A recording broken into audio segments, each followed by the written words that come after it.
भट्ट जी विगत कुछ समय पहले विकासखंड थौलधार के मेंढखाल बाजार में भी भट्ट क्लिनिक के नाम से बहुत फेमस थे। इनको डॉक्टर भट्ट के नाम से अधिकतर लोग वहाँ भी जानते हैं और यहाँ भी डॉक्टर भट्ट के नाम से जानते हैं। और काफ़ी ऊर्जावान शख्सियत है। उनके नकरौंदा में ये निवास स्थान है इनका।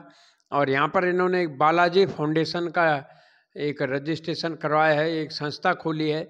और जानते हैं कि जो इनका जो एनजीओ है, जो फाउंडेशन है, किस प्रकार के सामाजिक कार्य करता है, किस उद्देश्य से इन्होंने इस फाउंडेशन का निर्माण कराया है और क्या इनके आगे फाउंडेशन को लेकर नीति है। तो सब चीज़ से आप सभी को रूबरू कराएंगे।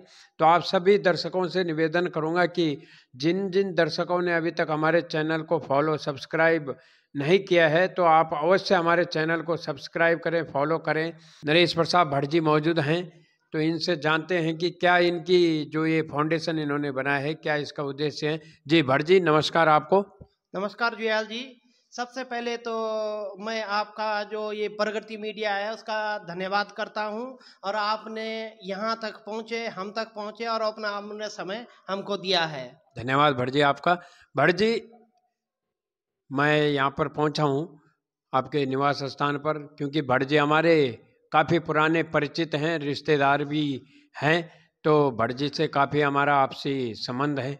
तो आज होली का कार्यक्रम था, किसी कार्य बस मैं देहरादून में आया तो मैं भट्ट जी के पास आया। तो जब मैंने यहाँ पर देखा तो इन्होंने एक बोर्ड लगा रखा था बालाजी फाउंडेशन का। तो मैंने पूछा, जानकारी ली कि भट्ट जी ये आपका बालाजी फाउंडेशन का जो बोर्ड लगा रखा है ये किसका है, कैसा है। तो इन्होंने कहा कि इसका है, इसका जो रजिस्ट्रेशन है मैंने कराया है। तो जानते हैं ये बालाजी फाउंडेशन जो इनके द्वारा बनाया गया है, क्या उद्देश्य हैं, समाज हित के लिए इस फाउंडेशन, इस एनजीओ के माध्यम से क्या क्या कार्य किए जाते हैं और क्या किए जाएंगे। तो सारी जानकारी इनसे लेने की कोशिश करेंगे। भट्ट जी, आपने एक बालाजी फाउंडेशन बनाया है, जो कि आपसे मैंने अभी बात भी की थी। तो किस उद्देश्य से आपने इस फाउंडेशन को बनाया, ये एनजीओ बनाया, और क्या इसमें समाज हित के लिए आपके द्वारा कार्य किए जाते हैं। देखिए जुयाल जी, मैं काफ़ी समय से समाज सेवा में सक्रिय था, और 2022 में मैंने देखा कि जैसे हमारी गर्भवती महिलाएं हो गई, कोई एक्सीडेंट हो गया, और थैलीसीमिया से पीड़ित बच्चे हो गए। क्योंकि मैं कभी भी अस्पताल में जाता हूँ और क्षेत्र में जाता हूँ, तो मैंने ये निर्णय लिया कि यार एक रक्तदान शिविर लगा दिया जाए। तो मैंने जयंत इंद्रेश अस्पताल से इसका संपर्क किया, और उनके ब्लड बैंक से वहाँ पर हमारे साथी चावला जी, और उनसे मैंने बोला कि हमारे यहाँ एक कैंप लगा दो। तो उन्होंने कहा हम आपके यहाँ आएंगे, पर आपके यहाँ कितने डोनर होंगे। तो मैंने अपने सारे मित्रों से, सारे क्षेत्र की जनता से, उनसे सलाह मशवरा करके मैंने उनसे बोला यार एक ब्लड डोनेट कैंप लगाते हैं। वो मेरा पहला कार्यक्रम था। तो उसमें लोगों ने, क्षेत्र के बुद्धिजीवी वर्गों ने और नौजवान साथियों ने, उस समय हमारे यहाँ 55 यूनिट ब्लड हमारे यहाँ एकत्र किया गया, और वो हमने श्री जयंत इंद्रेश अस्पताल में दिया। और उसके बाद मैं लगभग आई के कैंप और स्वच्छता पर और वृक्षारोपण पर एक बार हमने यहाँ पर अखंड रामायण का प्रोग्राम करा, और सब लोगों ने साथ दिया। और हम चाहते हैं कि समाज में कुछ सहयोग हो और गरीब वर्गों तक स्वास्थ्य सेवाएं सुचारू हो। और उसके बाद हमने फिर दूसरा उसका कैंप भी लगाया ब्लड का। भट्ट जी, जैसे आपने यहाँ पर स्वास्थ्य शिविर के कैंप लगाए और धार्मिक अनुष्ठान भी आपने उस फाउंडेशन के माध्यम से यहाँ पर किया, ताकि लोगों के अंदर धार्मिक प्रवृत्ति बनी रहे। और आपके द्वारा जो अभी आपने बताया कि वृक्षारोपण का कार्यक्रम, तो ये बहुत अच्छे आपके द्वारा कार्य किए गए। क्योंकि जो आपने अभी बताया हमारे पास कि इस मीडिया के माध्यम से जो आपने बताया कि इस प्रकार के हमारे द्वारा कैंप लगाए गए। तो भट्ट जी, जो ये कैंप लगाए जाते हैं, क्या इनमें जो अस्पताल के जो स्टाफ हैं वो आते हैं, तो क्या उनका भी कुछ योगदान रहता है। उनका ये योगदान ये है जुयाल जी कि वो अपनी टीम यहाँ पर लाते हैं। वो भी एक तरफ से समाज का काम करते हैं। दूसरा ये है कि अगर हम अस्पताल में हमारा कोई मरीज भर्ती होता है तो हम क्या बोलते हैं कि यार ब्लड कहाँ से आएगा, तुम्हारी क्या व्यवस्था है अस्पताल की, ये लोगों का सवाल होता है। फिर अस्पताल प्रशासन ये बोलता है कि अगर आप अपने से नहीं करो यहाँ कहाँ से आएगा। कोई ऐसा तो है ये जो बालाजी फाउंडेशन एनजीओ बनाया है, किस उद्देश्य से बनाया? आखिर आपके मन में ऐसा क्या आया कि आपने एक एनजीओ को रजिस्टर्ड किया है? देखिए जुयाल जी, ये समाज के कुछ गरीब वर्ग हैं जिन लोगों को हम रोजगार मुहैया करा सकें, जैसे कि हम सिलाई बुनाई का प्रशिक्षण उन लोगों को दे सकें, और जो स्वास्थ्य के क्षेत्र में नियमित जो जांच नहीं करा पाते, जैसे कि हमारी माताएं बहनें ऐसी हैं जो एनीमिक हैं, उनको ये पता नहीं है कि मेरा हीमोग्लोबिन कितना है और कितना होना चाहिए। तो इस क्षेत्र में जब हम जागरूक होंगे तो हम दूसरों को भी जागरूक करेंगे। इस उद्देश्य से हमने फाउंडेशन बनाया है कि हम समाज सेवा कर सके। जैसे कि निर्धन कन्याएं हो गई, गरीब कन्याएं हो, उनका हम सामूहिक विवाह करा सके, नशा मुक्ति पर हम काम कर सकें। क्षेत्र में जगह जगह नशे के लिए जो आम बच्चे हम तो स्कूल भेज रहे हैं, वो नशे में लिप्त हो रहे हैं। और अब नशा नहीं, अब सूखा नशा हो गया है, क्योंकि वो महसूस होता नहीं है। और ये जो हमारी नई पीढ़ी है ये बर्बाद होती जा रही है। तो हमारा फाउंडेशन एक तो नशा मुक्ति का भी है, और दूसरा हमारा ब्लड डोनेशन पर भी है कि कितने लोगों को, अब पिछली बार जैसे 2023 में ये कोविड काल में हमने तकरीबन 400-500 प्लेटलेट मुहिम कराई लोगों को, ये हमारा निःशुल्क रहता है। भट्ट जी, आपने एक बात बहुत बढ़िया कही, जो नशे वाले आपने बात की।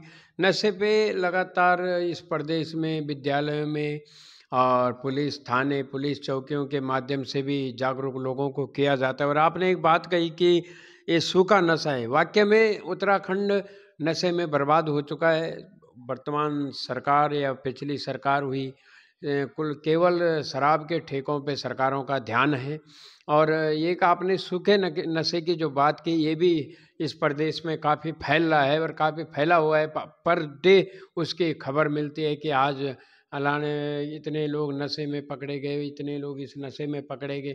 तो इस नशे को लेकर आखिर इतने आंदोलन भी चलते आ रहे हैं। आखिर इसमें आपके जो आपका फाउंडेशन है, जो आपका एनजीओ है, उसके माध्यम से किस प्रकार की गतिविधियां की जाती हैं नशे को जो नशे को रोकने को लेकर किस प्रकार से आपके द्वारा कार्य किए जा रहे हैं?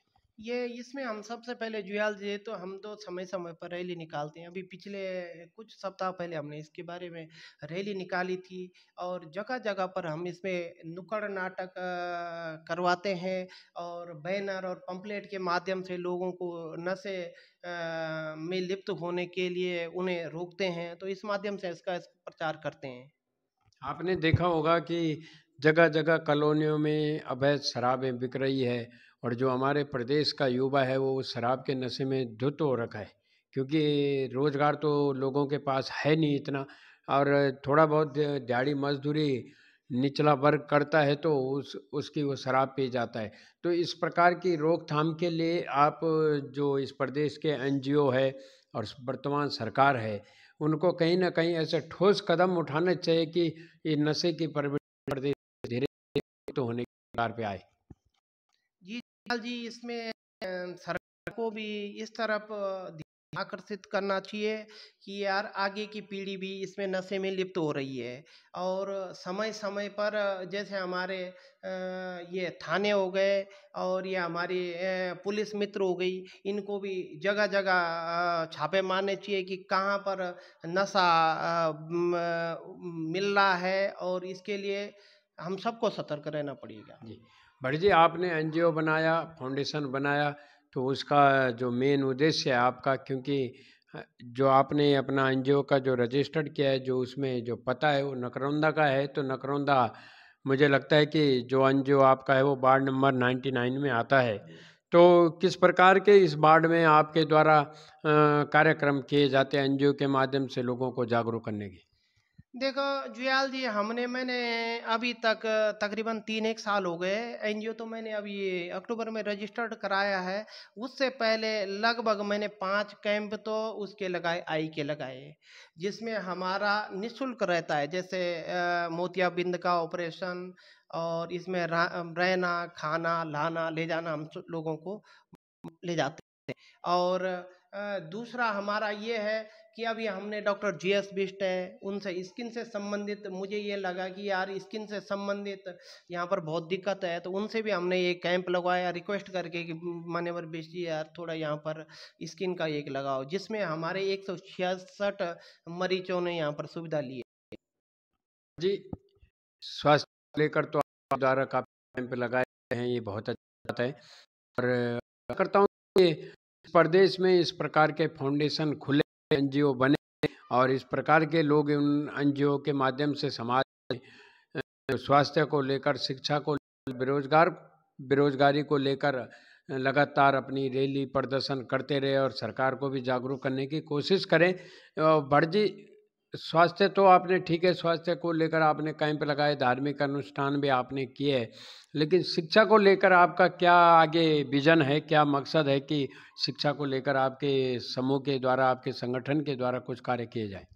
देखिए जुयाल जी, हमारा अभी ऐसा विचार है कि हम एक गरीब बच्चों के लिए लाइब्रेरी, अच्छा, लाइब्रेरी। जिसमें निःशुल्क बच्चों की पढ़ाई हो सके, और जो बच्चे किताब लेने में सक्षम नहीं है उस पर भी हम काम करेंगे।